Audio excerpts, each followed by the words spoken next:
And without much ado, I would like to introduce our president of Southeastern Oklahoma State University. Please join me in welcoming President Glenn D. Johnson. President Johnson.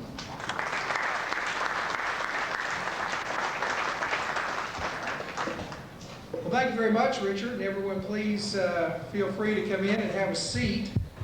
Welcome for each of you this evening to our inaugural event for the new Presidential Partners program at Southeastern Oklahoma State University. Melinda and I thank each of you for being here this evening, and we believe that you're going to enjoy a great evening of wonderful entertainment and fellowship. And certainly, everyone's presence here this evening is a great source of encouragement. We believe that this program, our Presidential Partners Program, which we will talk about in greater detail later this evening, will give us an opportunity to strengthen and enhance our shared sense of university community at Southeastern.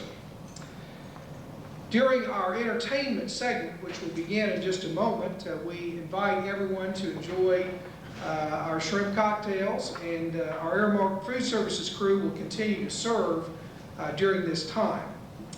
I'm very pleased. Everyone's taking credit for the rain. Argus Hamilton let me know as soon as I picked him up tonight that if we'd invited him 6 weeks ago, the rain would have come sooner, but we're pleased to have it.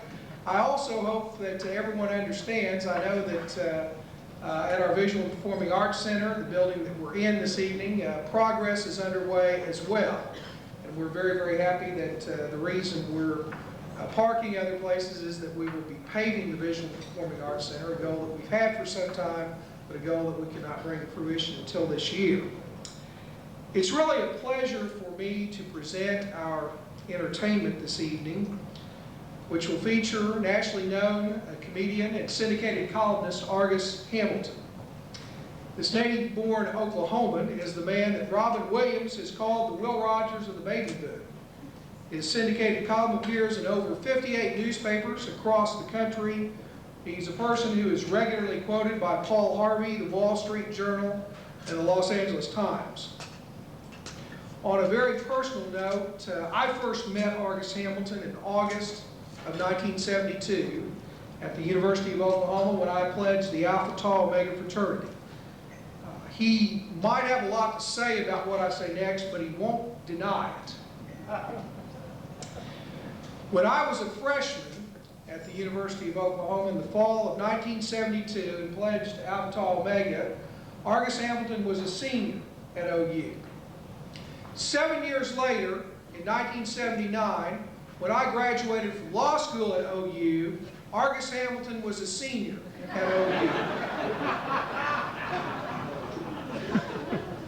He wrote a daily column in the Oklahoma Daily newspaper entitled Okie Dokie. He also was the MC for the trivia night at Across the Street Restaurant, a great and very popular and historic hangout on Campus Corner on Boyd Street in Norman. Certainly it was the forerunner to Regis Philbin's Who Wants to Be a Millionaire. Argus, I remember well from what I heard from our fraternity history, started off with a bang and made great strides at the University of Oklahoma academically his first semester. Argus made a 3.8 GPA his first semester, was inducted into Phi Eta Sigma fraternity for freshmen with 3.5 or above. After that, I think I describe his grades probably his best as starting off rather slow and then tapering off. I remember one semester when his dad, who made periodic visits, his dad, the Reverend Argus Hamilton, periodic visits to the fraternity house. I remember them talking one semester about Argus's grades. Argus showed him his grades. As I recall, it was 4 D's and a C. And Argus said, all I've had is grief from everybody here, grief from my professors, grief from my friends. He said, Dad, I need support. He said, tell me something positive. He said, tell me anything positive about these grades that you can. And Reverend Hamilton looked at the card and he said, well, son, it looks to me like you're spending entirely too much time on one subject. I can tell you that for sure. Burns Hargis, who has a syndicated show in Oklahoma City, has described Argus Hamilton as one of the premier political analysts in the country.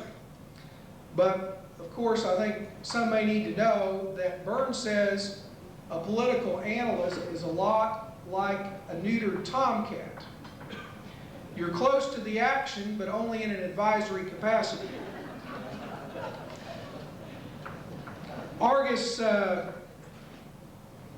I remember very well, in the fall of 1973, we took a group to the OU Baylor game in Waco, Texas.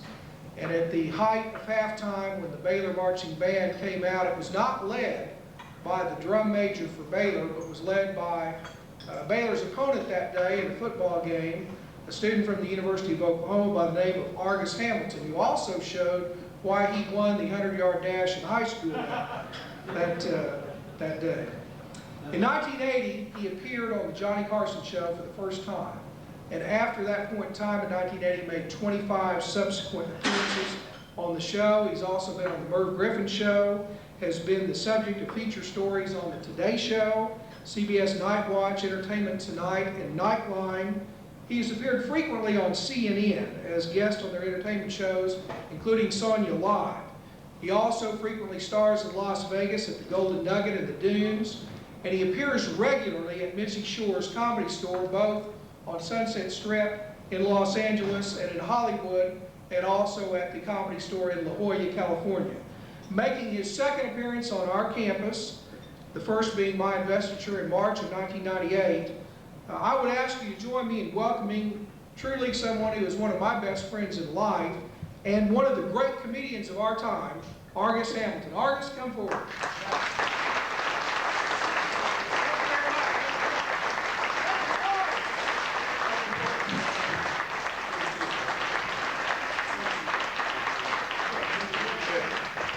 Thank y'all very much, and thank you for coming out. How about a hand for my pal, Lynn Johnson? Isn't he great?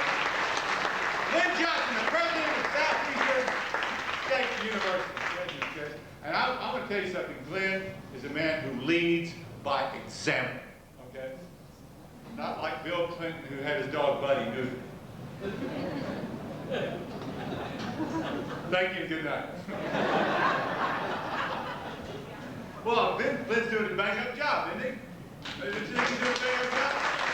However, the Durant Chamber of Commerce today decided they're thinking about putting a plaque in front of his house in appreciation for all he's done and for all he stands for. That plaque reads, McAllister, 68 miles. I love the guy. I love Glenn. I hope you cherish him, and I really hope you join him in supporting Southeastern State College. I say college because my mother went to school here in the late 40s.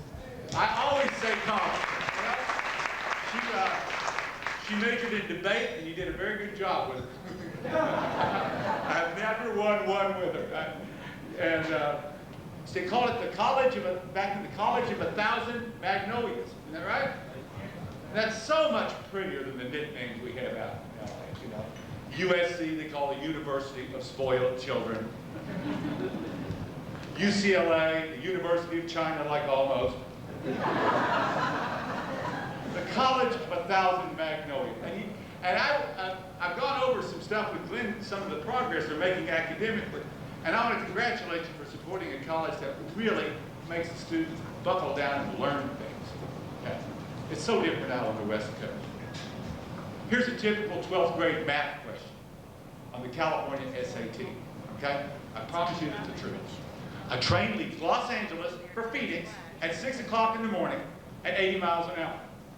At the same time, a train leaves Phoenix for Los Angeles at 100 miles an hour. Los Angeles and Phoenix are 400 miles apart. The trains will collide at an exact time and distance between the two cities. How do you feel about that?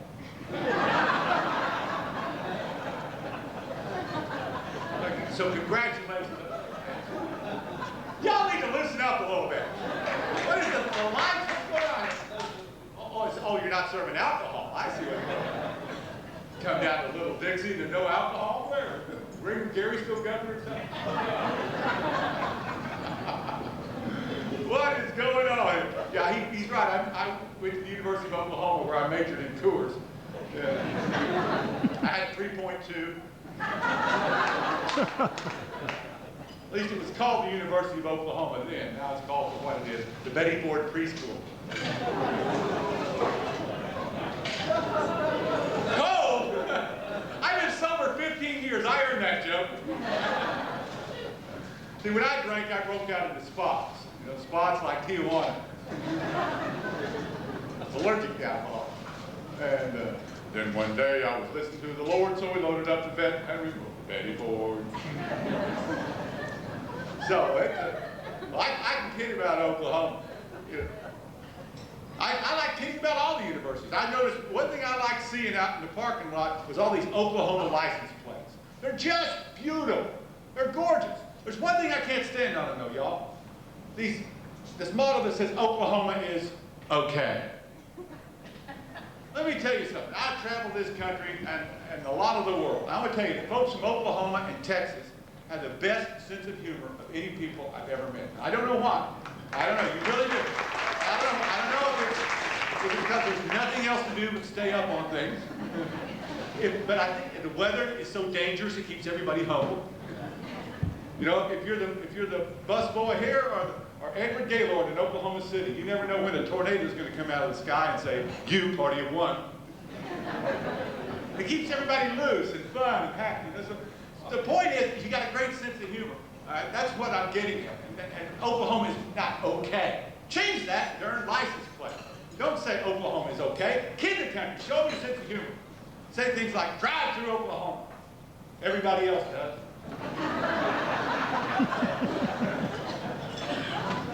Invest in Oklahoma.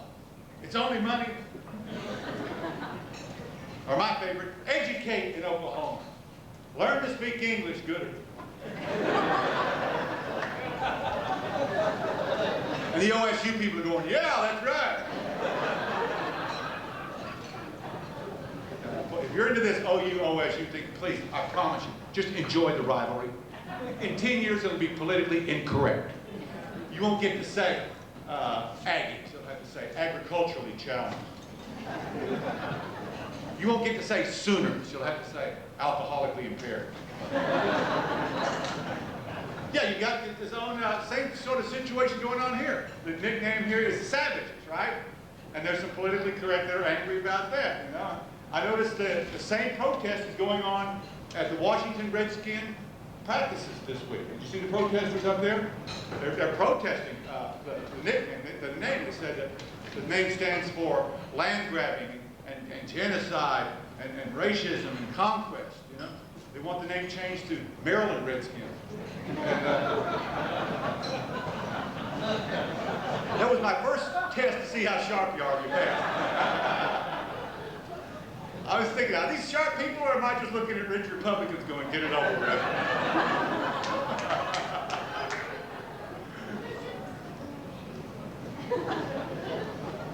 It is. But, you know, normally, speaking of rich Republicans, here we are.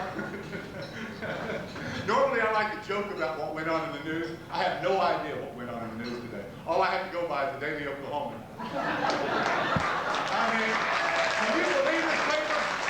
Can you believe this paper? What is going on in the world right now? Okay, what's going on? The Middle East is about to explode, right? The Middle East is about to explode, okay? The Anglo-Saxons are in Macedonia. We've got the U.S. and the British in there on the most dangerous fault line in Europe that caused World War I, which caused Hitler, which caused Bolshevism. The most dangerous place in the world. We sent troops in there yesterday, okay? Northern Ireland, the IRA just posted Prince William's whereabouts when he goes to college in Edinburgh on their website, you know? And what's the Oklahoma? State capital to get stained glass dome. Shall we pray? They dropped me the day Bush was inaugurated. You're the least surprised man in this room, ain't you? And I like George W. Bush. He's just dull, that's all. Every comedian you know, I mean, thank God for Dick Cheney. He's got adult supervision, the president has. Dick Cheney. Sounds like something Hillary ought to have around Bill. But, don't Don't you worry, Baptist, that's the only one of the night. I just felt those Calvinist hackles go up about 50 necks right there. You know, Baptists live in the constant fear that somewhere, someone is having a good time. They won't even make love standing up. They're afraid God will think they're dancing. But did you hear Bush at that Republican fundraiser in Denver? Now see, I'll admit, okay, I'm a former drunk, okay? So I like Bush. I just don't like this false personality he's putting on. He's acting like such a good citizen. You know, we're baby boomers, okay? I hated cocaine. I just love the way it smelled. All right? Believe me, I know W. I partied with guys like him in Texas from about 78 until I got well, okay? He's a great guy. I wish he'd loosen up and be himself. I never ran a country before, but I did stay at a Holiday Inn Express last night. Personally responsible for Clinton nostalgia, you know? Can you believe Bill Clinton's $10 million book deal? Most Americans don't mind. We figure that a great comedian is worth every penny. I just don't get it. I don't get it. The man is going nowhere. Think about it, okay? He got $10 million to write a book in which he promises to tell everything. Right after you paid $10 million in legal fees to keep him having to say anything. Does this make sense? Well, all right, it doesn't to me. But I like the fact that he made $10 million in one day. Yeah. He always did his best work when he was stealing Republican ideas. Bless his heart. He opened up his office in Harlem, you know? And I'd say, thank God, because I'm a Southern Democrat. There's only 3 of us left, by the way. Yeah. The ones I know, well, there's Bill Clinton, there's Jesse Jackson, and Argus Hamilton. And I had a dream that the 3 of us were sitting outside of St. Peter's waiting room. And the voice comes over the intercom and says, Jesse Jackson, go to room number 1, now. Jesse Jackson up there, he goes into room number 1, the door slams shut. He turns around, he looks up, and there's a Doberman pincher frothing at the mouth with hydrophobia barking at him. The voice comes over the intercom and says, Jesse, you have sinned and must spend eternity in this room alone with your new friend here. The voice comes over the outside intercom and says, all right, Argus Hamilton, room 2, now! I walk into room number 2, the door slams shut, I turn around, I look up, and there's a gorilla in heat grinning at me. It's like I never left West Hollywood.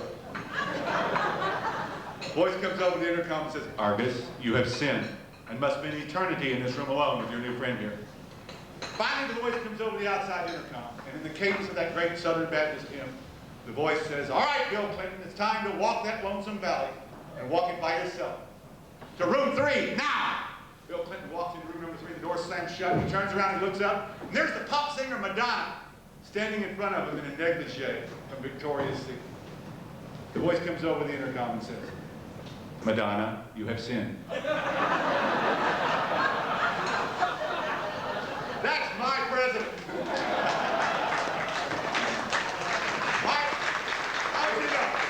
My business is in a depression ever since George W. Bush restored honor and dignity to the White House. Oh, goodness, it's just absolutely insane. Thank goodness the Bush girls like to drink, or we'd have nothing at all to drink. I mean, they just popped Jenna. I knew Jenna was going to be trouble. I know my own kind. Remember, because everybody kept nagging at Bush in 98, 99, but your family wants their privacy, These are girls that want to drink, okay? And she got busted, was it in Austin, for what? Trying to order a margarita in a Mexican restaurant with a fake ID. And immediately the Republicans say, well, that's 3 attempts at reaching out to Hispanics. These girls like to drink, all right. I did too when I was 18, 19 years old. I went to the daddy's birthday party last month. They tried to blow out the candles, the cake exploded. But now, the truth is, Jen is in trouble now. She is. She had to go to court. She's on probation, right? She had a driver's license revoked for a month. And worst of all, everywhere she goes, she has to wear a bracelet inscribed, what would Chelsea do?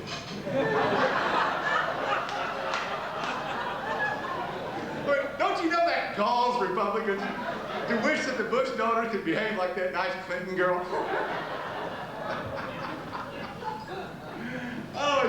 too much. By the way, if you visitors, you're in Oklahoma. Okla and Homa are two Choctaw words, meaning at least we're not Arkansas. You got that? If there's anybody from Arkansas, I'm not here to denigrate Arkansas. All right? And if you're from Arkansas, denigrate means to laugh at or make fun of.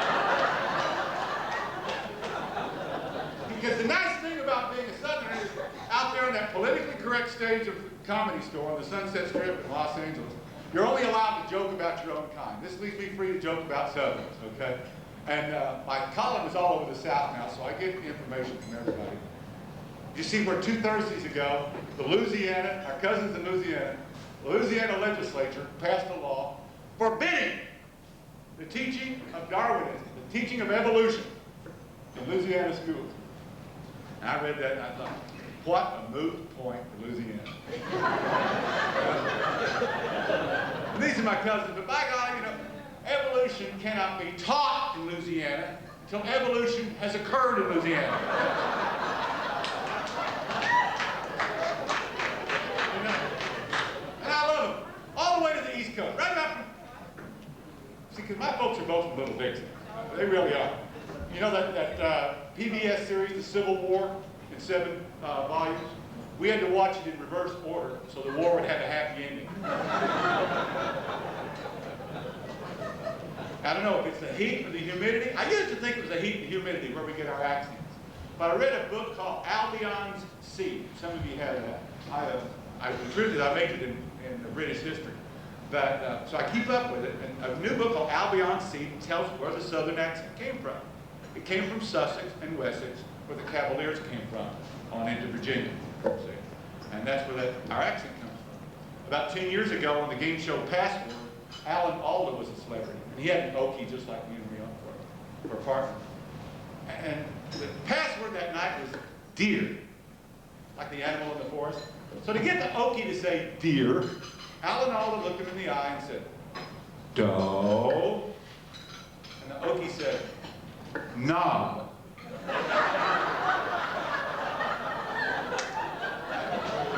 Not a proud moment for the Blue-Eyed Desert.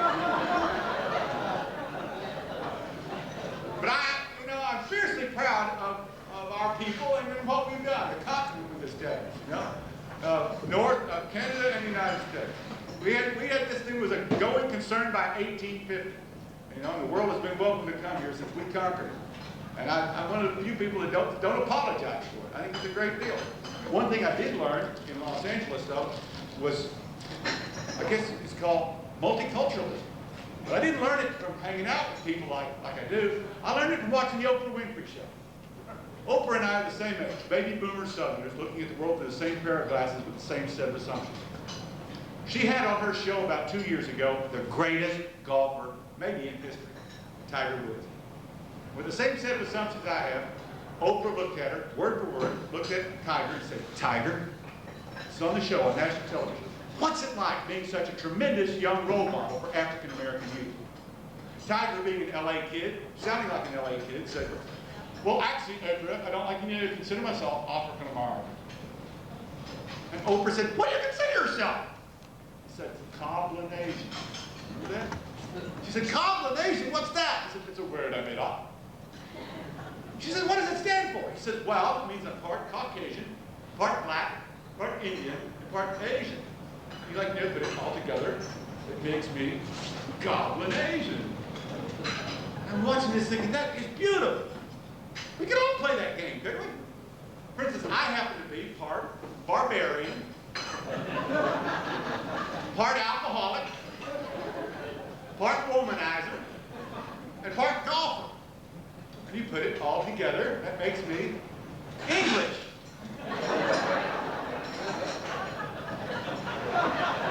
It was an epiphany. I just wanted to share my epiphany with you. So all the way to North Carolina. Even that, they were arguing about affirmative action hiring quotas the other day.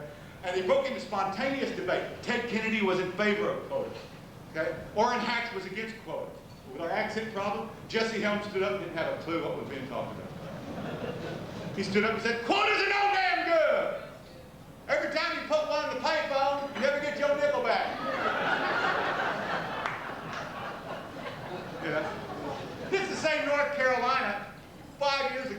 this summer that banned the Macarena because they said it's too sexually explicit. I say this with the loving heart of a fellow Southerner. North Carolina banned the Macarena because it's too complicated.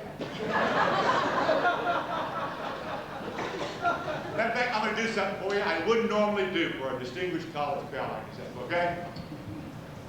You see, Bill Clinton and Hillary in that summer of '96 went down to South America, just during Bob Dole's convention, remember? At the time, Bob Dole, we didn't know it, as he told Larry King later, was in the tryout, the guinea pig group, to see if Viagra worked, which was courage. I mean, it was a misunderstanding. He thought it would help him get an election.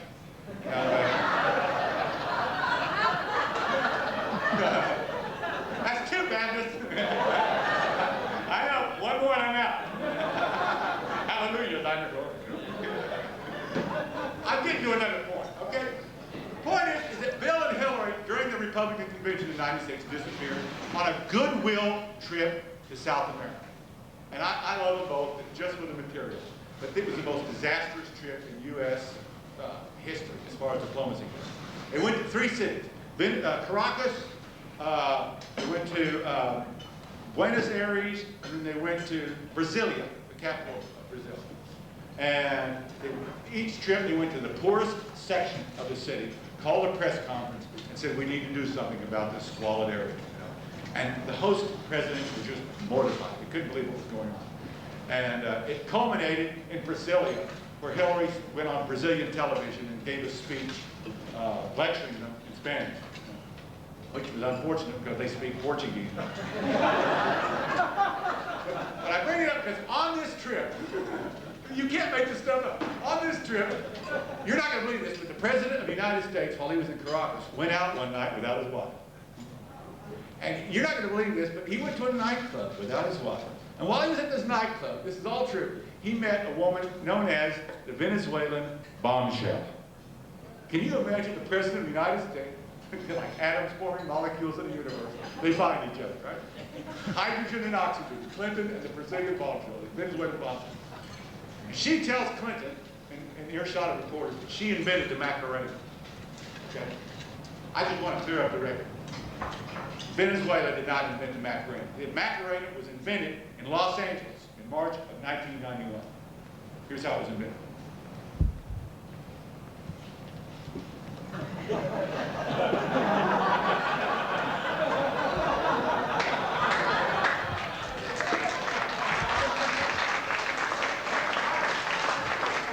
showed it over and over and over. Pretty soon the kids are doing it, you know?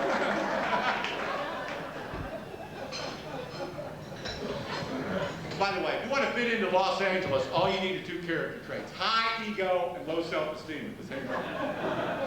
Our town motto is, I may not be much, but I'm all I ever think about.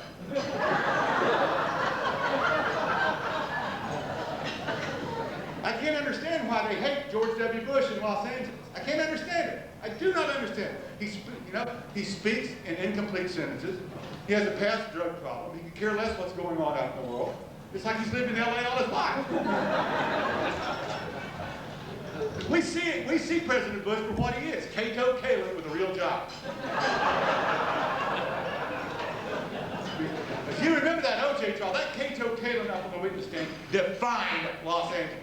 It's a big deal because we're the cultural disseminators of the universe. That was us up there. Sitting on a witness stand like this was all about him. Hair perfect, clueless about the case, and just plugging his career on the witness stand. It was insane. Marcia Clark was trying to get 2 words out of him good. Cato, Cato, where were you between 9 and 12? The 3rd grade.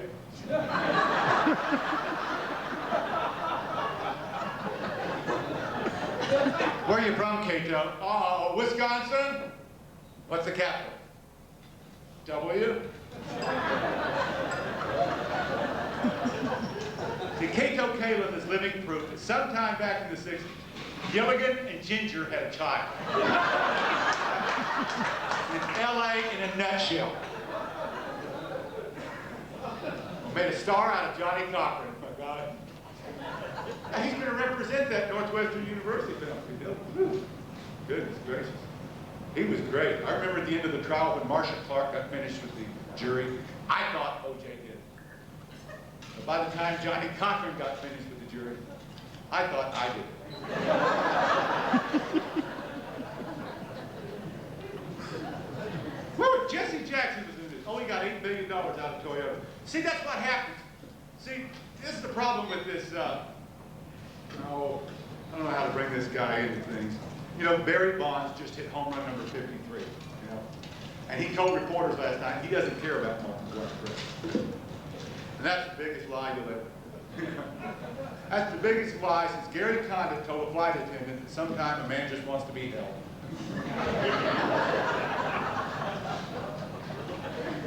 He's a lowercase, isn't he, Gary Condit? He's like methadone for Clinton junkies. He's lied about the 5 mistresses, and he's lied about the intern. He's in trouble. If convicted, he could get 4 to 8 years in the White House.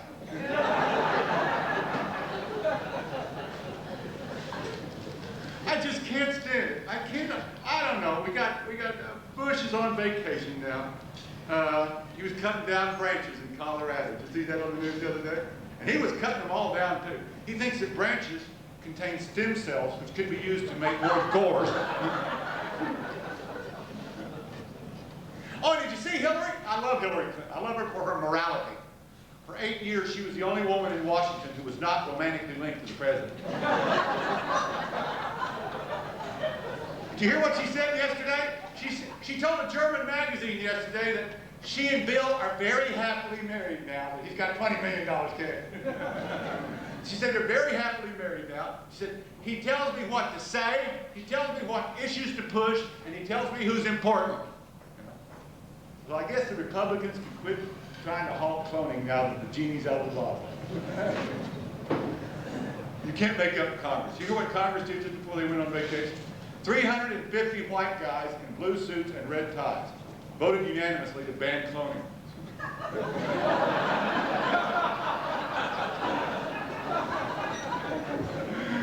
Yes, sir. Not a proud moment for the Anglo-Saxons. Let's get, that is a big deal because President Bush gave a terrific speech and he tried a solemn decision with the stem cell stuff, but he angered his conservative base. Some of them may be you. He angered religious conservatives with that decision to allow stem cell research on the 50 existing lines. Of course, he feels that it's important to help find a cure for Alzheimer's, because right now, only Ronald Reagan can get him out of this political mess.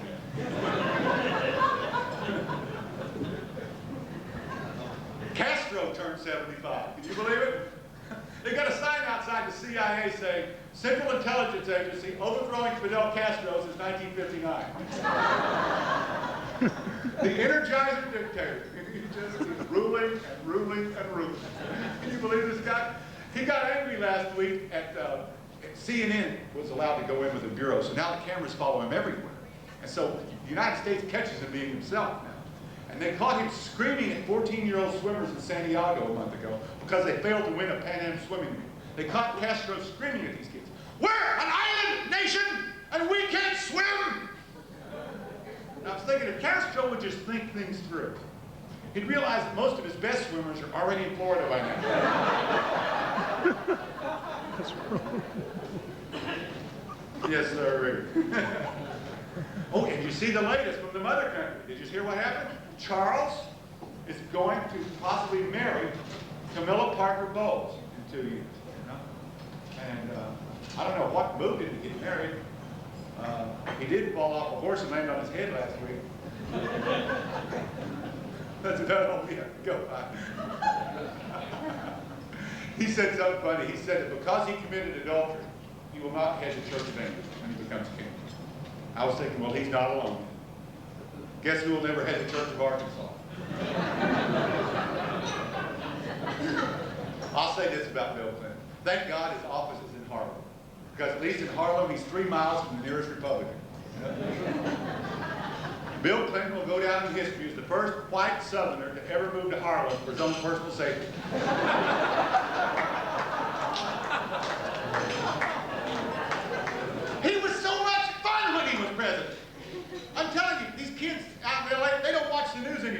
Because it's just every day George W. Bush saying I've been a good boy again tonight. You know? But when Bill Clinton was president, every night on the news was like an Indiana Jones movie. Will they get him? Tune in. Every night the Republicans, you have, you know, Dan Burton and Ken Starr and Trent Lott, Bill be going, and here comes Monica, and he would throw things over his shoulder to slow him down. You know, triple the economy, double the stock market. Then Hillary would be after him for Monica. U.S. citizen, U.S. citizen. That was a show. Now Monica Lewinsky is suing Jenny Craig for firing her as TV commercial spokesman. And they were good commercials she did. Did you see them? I saw one I couldn't eat for 3 days. Did you see it? At one point, I was so fat I could barely fit under the desk. That's 3, isn't it? We'll move right on. Oh my God. Oh, this is the funniest thing in the week. The Palestinian Liberation Organization. Did you hear this story? I promise y'all, the setup is true. Okay? I'm not capable of making this up. The PLO charged yesterday that a female Israeli soldier stood on a tank in Hebron and performed a strip tease for all these Palestinian men egging her on. And just when she got down to her underwear, she pulled out a gun and shot them. So one thing for certain, you know, Bill Clinton and Gary Condon will never again take a Jewish girl for granted.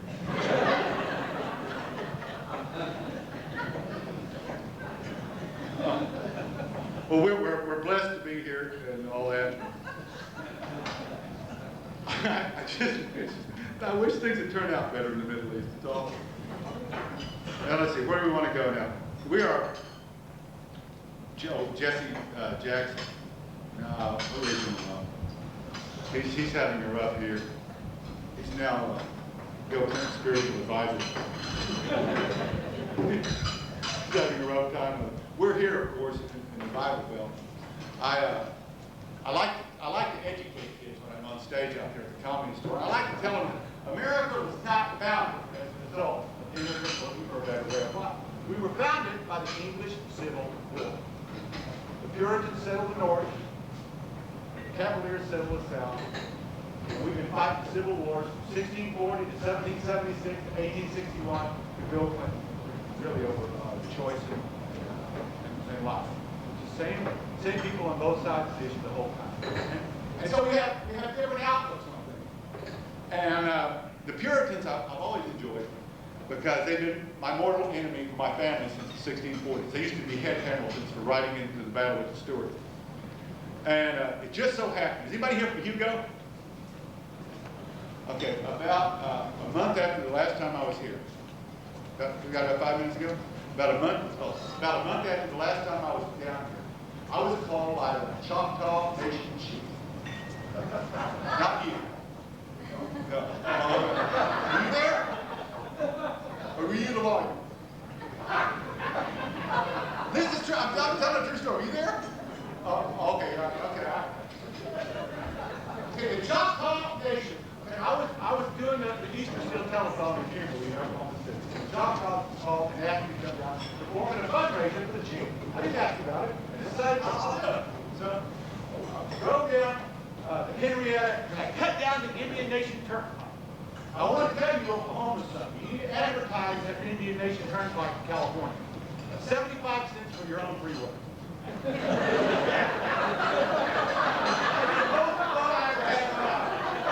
Nobody but me and Dad's Cadillac. Yeah, that was nice. It was great Democrats in Houston, Oklahoma.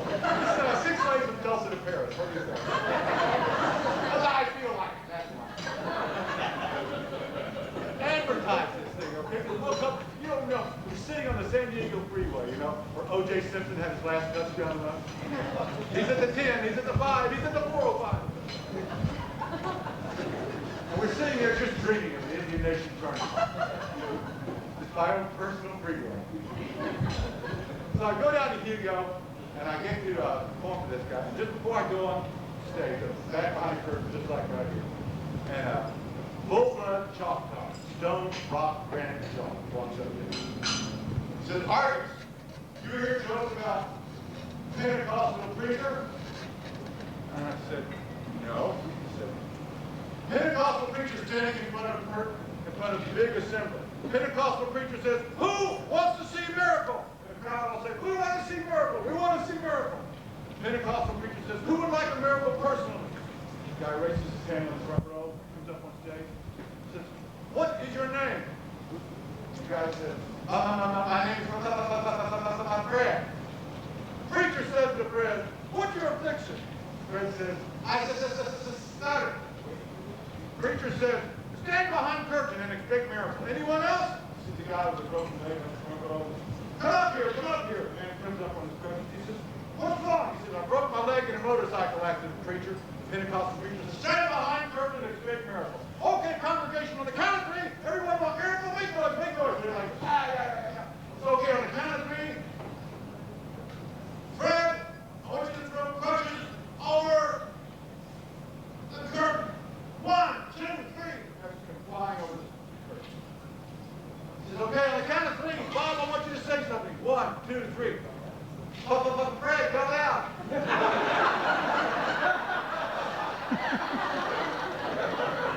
Reduce the job, right?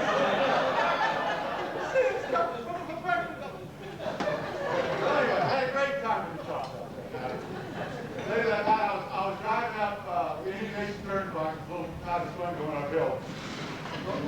I got a KRMG News in Tulsa, or KBO, the news station.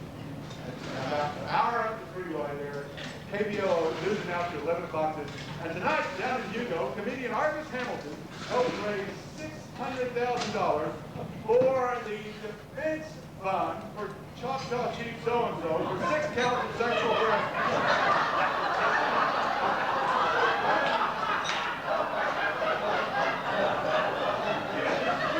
I never felt so close to my president in my life. We're fighting the good fight together. 8 years we had a president who thought that same sex meant the minority of everything. So this got me thinking about the difference between, because the multiculturalists in New York and LA, they look at us monolithically. They don't realize the serious war that sent us to different parts of America, of British America in the 1600s. And you had emphasis on preaching and singing in the Calvinists, and you had liturgy among the Anglicans, Episcopalians and Methodists. And you have the Presbyterians in the middle, very worried about that duck hook they would do. I'll do joke on each one. Baptists can preach that gospel. They can preach that gospel. That's what they're just great at. They know that Bible inside and out. To me, they're big Paulists. By golly, they know everything Paul ever said to them. In Orange County, we've got a preacher, a Baptist preacher, who has the gift of healing. Sometimes, speaking preachers stay up all night long just watching that at 10 in the morning on local cable in Orange County. And about a year ago, he walked up and saw a guy on the front row with a broken arm. He walks up on television, Baptist preacher, puts his hand on that arm and heals it. Sees a guy with a broken leg halfway back, walks down the aisle, puts his hand on the broken leg and heals it. It's on television.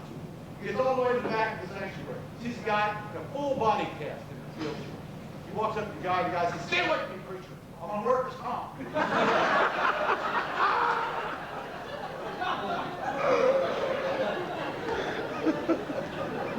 So as we move up the chain of Calvinism, we get the Rolls Royce of Calvin, the Presbyterian. And they believe, of course, in predestination.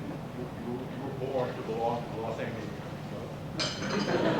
And you were meant to hit that 5 iron 10 high. And a couple of Presbyterians in LA bumped into each other on the first tee. They had this doctrine of irresistible sin. It just pulls them back to the abyss every time. And they got it cleansed. A couple of Presbyterians bumped into each other on the first tee, and it's organic ladies sex. Jewish ladies are about on the 7th hole. They jump in the cart and they start playing. They've never met before. By about the 12th hole, they catch the lady. First Presbyterian says to the second Presbyterian, excuse me, I'm going to just go up and ask you to step aside, and we'll just play on the tree. So the first Presbyterian walks up about 100 yards. He turns around, he runs back as fast as he can. The second Presbyterian says, what's wrong? The first Presbyterian says, well, one of those women is my wife, and the other is my mistress. The second Presbyterian smiles at him. So he walks up and about 50 yards, he comes running back. First Presbyterian says, what's wrong? The second Presbyterian says, small world.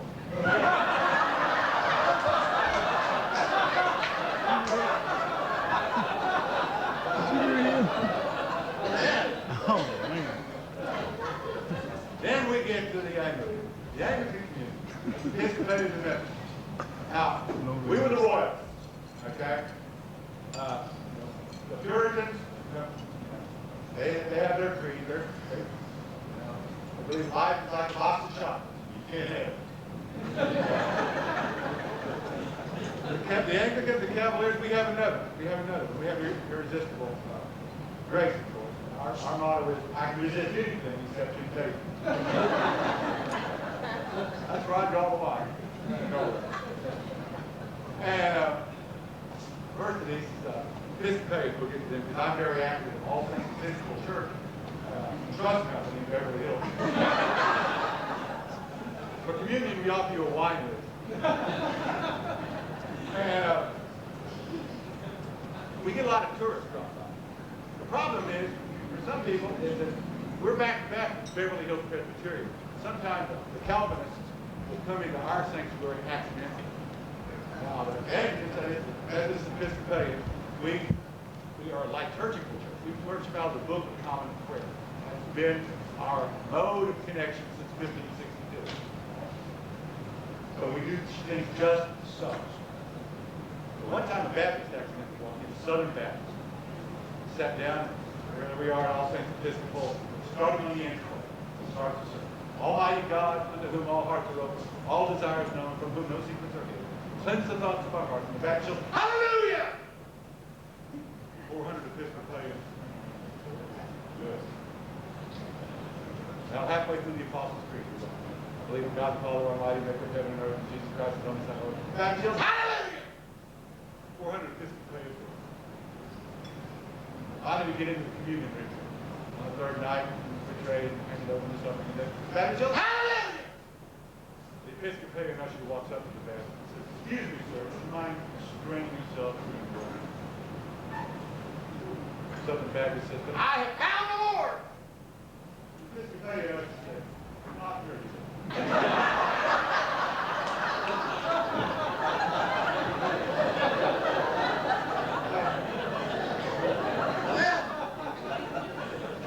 Then we get, of course, to the Methodists. I was telling a few our friends here before the show that Methodism is the Church of England on horseback. And I mean, liturgically grounded and experientially consumed. And the Methodists added a wrinkle to Anglicanism, and the wrinkle is perfectionism. Right? And we use a lot of this in AA. I go to AA and CA so I can enjoy LA without fear. Beverly Hills AA. Imagine Beverly Hills AA. You should see it up there. Hi, my name is Sid. I represent Bob, and he's an alcoholic. Not too grounded. So anyway, the idea of perfectionism is that the longer you're connected, the more good deeds you do, the more spiritual power you get. And up in Oklahoma City at St. Louis Methodist, great church. About 15 years ago, they had an absolute legend as a minister there, Matt Stowe, WMF Stowe. He would make mission. And one afternoon, Matt Stowe walked out into the church parking lot and saw one of his parishioners in April of '86, slumped in his convertible with his head on his steering wheel on his Mercedes-Benz. Dr. Stowe looked at him and said, what's wrong, brother? The guy said, preacher, my wife and kids are leaving me. I'm no good. I cheat. I'm awful. They're leaving me for good reason. But in the last 6 months, oil has gone $37 a barrel. down to $9 a barrel. I'm about to go belly up. Life's not worth living. I decided to go home and blow my brains out. The Dr. Stowe, with that his perfectionism, summoned up all he could of his spiritual powers, prayed for a quick answer, and said, okay, go ahead and do it. I said, go ahead and blow my brains out? Dr. Stowe said, yeah, go ahead and do it, but promise me you'll do one thing before you kill yourself. The guy said, what do you want me to do? Promise me, and pray real hard, you'll pick up the Holy Bible and open it to just any page, look down, open your eyes, and do the first 2 words you see. Okay. Then I blow my brains out, and you blow your brains out. About a year later, Dr. Stowe hadn't seen the guy. I thought the worst was happening. The guy comes pulling in a chauffeur-driven Rolls Royce in the back seat. Dr. Stowe sees him in the parking lot and says, "You're alive!" The guy said, "Thanks to you." He said, "You did what I told you?" He said, "I sure did, and here I am. Forbes magazine named me the richest man in the Southwest. I'm here to get you news." I'm so great. Dr. Stowe said, "Well, that's just one. That's fantastic. We can endow this and that with that kind of money, but tell me something. You went home?" He said, "I went home." He said, "You opened your Bible with just any page?" "I opened my Bible with just any page. I had the gun sitting right there." He said, "You did the first 2 words you saw?" I said, "I did the first 2 words I saw." Dr. Stowe said, "Praise the Lord, you're alive." If you don't mind me asking, what were the first 2 words you saw? The guy looked up and said, "Chapter 11."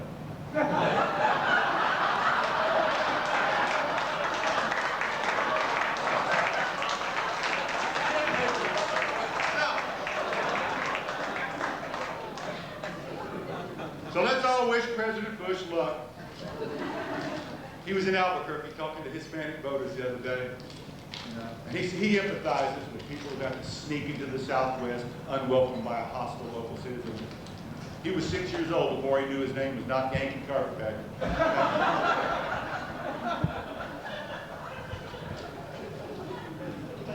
Well, it is a conundrum, you know. It's true that black folks and white folks have a difficult time getting along in America because neither one of us speaks Spanish.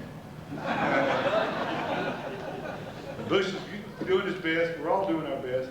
And I want to thank Glenn and Melinda for having me here. And I want to tell you at the end of all this, when we get all your stuff done, Glenn and I are going to shake every one of your hands on the way out of here. So thank you for letting me entertain you tonight. You've been wonderful. I'm Argus Hamilton. Thank you very much.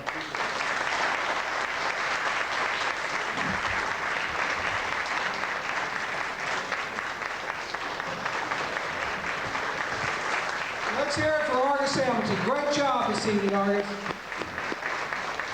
Thank you. Go Savages!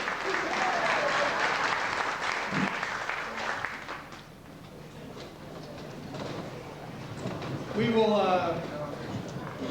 serve our dinner at this time. We'll have a short program at the conclusion of dinner, but please enjoy your dinner. And as Argus said, he will be with us after our program this evening and visit with everyone. But again, join me again in a very special round of applause for a great entertainer, a great friend of Southeastern, Argus Hamilton. Argus, thank you.